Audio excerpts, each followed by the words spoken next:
বিসমিল্লাহির রহমানির রহিম। সামাজিক মাধ্যমের বন্ধুগণ, সংগ্রামী দেশবাসী, সর্বস্তরের জনগণ সকলের প্রতি আমার আন্তরিক সালাম ও অভিনন্দন। সামাজিক মাধ্যমের বন্ধুগণ, ব্যথিত হৃদয়, মর্মাহত কণ্ঠে আপনাদের সম্মুখে আসা। গতকাল সামাজিক মাধ্যমে বিভিন্ন যেই মব জাস্টিস, যে করুণ দৃশ্যগুলো বেশি পাই, সত্যি তা অমানবিক। তা কখনো কোনো মুসলিম রাষ্ট্রে হতে পারে না, তা কখনোই কোনো মুসলমান করতে পারে না।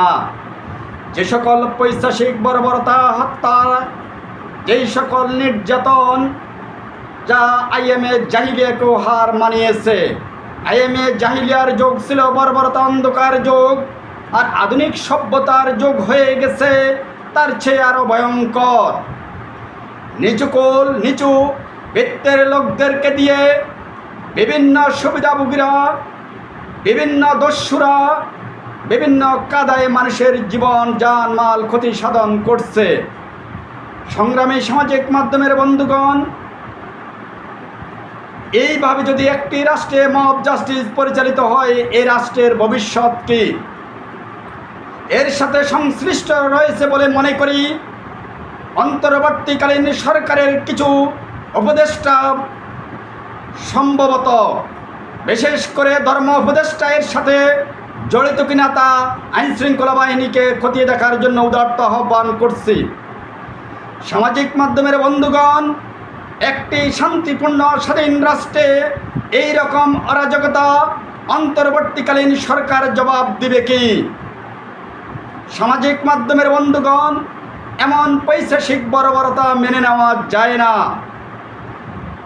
দীর্ঘ 17 বছর এই বাংলার জন্য 1971 সালে মহান মুক্তিযুদ্ধের বীরাঙ্গনের বীরত্বগাথা যেই ইতিহাস, মেজর জেনারেল জিয়াউর রহমান, তার পরবর্তী বিভিন্ন ধারায় তারই উত্তরসূরি, তারই স্ত্রী বেগম জিয়া, তারই সন্তান জনাব তারেক রহমান সাহেব যে সকল অবদান রেখেছেন, ফ্যাসিস্ট মুক্তের জন্য নিজের জীবনের সর্বোচ্চ সব কিছুই বিলিয়ে দিয়েছেন। বেগম জিয়া এদেশের মানুষের শান্তির জন্য, এদেশে ন্যায় প্রতিষ্ঠার জন্য, জনগণের মৌলিক মানবিক অধিকার প্রতিষ্ঠার জন্য নিজের জীবন সম্পূর্ণরূপে বিলিয়ে দিয়েছেন। প্রতিষ্ঠিত করেছেন গণতন্ত্র। আজ সেই গণতান্ত্রিক রাষ্ট্রে অন্তর্বর্তীকালীন সরকারের প্রধান উপদেষ্টা আপনি কি এই রাষ্ট্রে জঙ্গি রাষ্ট্রে দাবিত করতেছেন কিনা প্রশ্ন জাগে। গত 2 দিন যে সকল হত্যাকাণ্ড, বর্বরতাকাণ্ড দেখা গিয়েছে, তা থেকে স্পষ্ট প্রতীয়মান হয় এ থেকে সরকারের কোনো ইন্ধন রয়েছে এবং কিছু দুর্বৃত্তদের যোগসাজ রয়েছে। আমি দীপ্ত কণ্ঠে বলতে চাই, মব জাস্টিস যারা পরিচালনা করেছে 17 বছর দেশের বাইরে জনাব তারেক রহমান, তাকে নিয়ে কেন স্লোগান হবে, তাকে নিয়ে কেন বিবৃতি হবে? তিনি অদ্যাবধি পর্যন্ত রাষ্ট্রের জনস্বার্থে, জনকল্যাণে, জনহিতকর সেবায় তিনি প্রতিটি কথা, প্রতিটি বক্তব্য ঐক্যের বাণী দিয়ে আসছেন। তাহলে তাকে নিয়ে কেন আজকে সে বিবৃতি বা বাক্য যারা দিয়েছে তারাই সন্ত্রাসী ভুক্ত, তারাই দেশে জঙ্গি, তারাই দেশে অস্থিতিশীলতা করতে চাচ্ছে? আজকের শাসন ব্যবস্থা বিএনপি করে না, আজকের শাসন করে অন্তর্বর্তীকালীন সরকার। আজকে যদি আমরা দেখতে যাই, চাঁদপুর যেই হত্যাকাণ্ড হয়েছে, সেই সন্ত্রাসী যেই বাণী দিচ্ছে, তা যদি বিশ্বাস করেন, একজন খুনের কথা বিশ্বাস করা যায় না। কারণ তিনি আজকে বলতেছেন ওই আলেম রমজানে বলেছে পিয়ন, সত্য মিথ্যা নির্ণয় করুন প্রশাসন, ওই এলাকার জনগণ। কারণ বিবৃতিটি প্রচার হওয়ার সাথে সাথে, ঘটনাটি প্রচার হওয়ার সাথে সাথে কিছু কুচক্রী মহল সামাজিক মাধ্যমে কমেন্টস দিয়ে বিভিন্নভাবে বিভিন্ন বিষয় তুলে ধরে। তারাও সন্ত্রাসী, তারাও অপরাধের লালনকারী। কারণ আপনি ঘটনার সত্যতা জানুন, অন্যথায় কোনো কিছু কলম ধরবেন না, অন্য কিছু প্রকাশ করবেন না। কারণ সর্বপ্রথম সত্য প্রকাশ করতে হলে জানতে হবে ওই মসজিদের ইমাম কোন সম্প্রদায়ভুক্ত, সুন্নি সম্প্রদায়ভুক্ত, না ওহাবি সম্প্রদায়ভুক্ত, না খারিজি সম্প্রদায়ভুক্ত, না তাবলিগ সম্প্রদায়ভুক্ত। তাহলেই বাস্তবতা প্রকাশ পাবে। আর আইন করবে, শাসন করবে বিচার বিভাগ। সামাজিক মাধ্যমের বন্ধুগণ, বিভিন্ন মসজিদে যেভাবে ত্রাস কায়েম হয়ে যাচ্ছে তা থেকে কি বোঝা যাচ্ছে? মসজিদে মসজিদে গিয়ে বিভিন্নভাবে জুমার নামাজে বলা হয় আমি নামাজ পড়াবো, মোনাজাত দিব না। মোনাজাত কোথাও নেই। তাতে কি প্রতিমান হচ্ছে?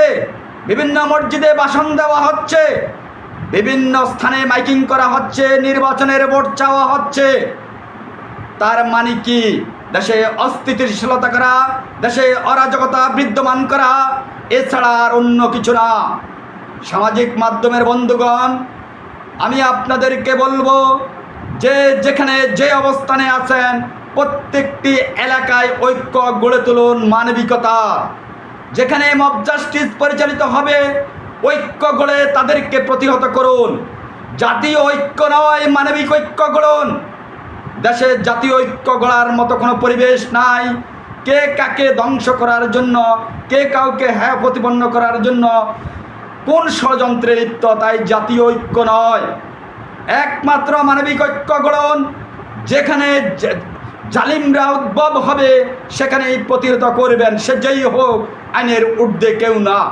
আপনাকে আমাকে যেখানে পৈশাচিকতা হবে সেখানে প্রতিরোধ গড়তে হবে। আমি বিএনপির সকল নেতা কর্মীদেরকে বলবো যে যেখানে যে অবস্থানে আছে আপনারা স্লোগানে মুখরিত হন, ন্যায় প্রতিষ্ঠায়।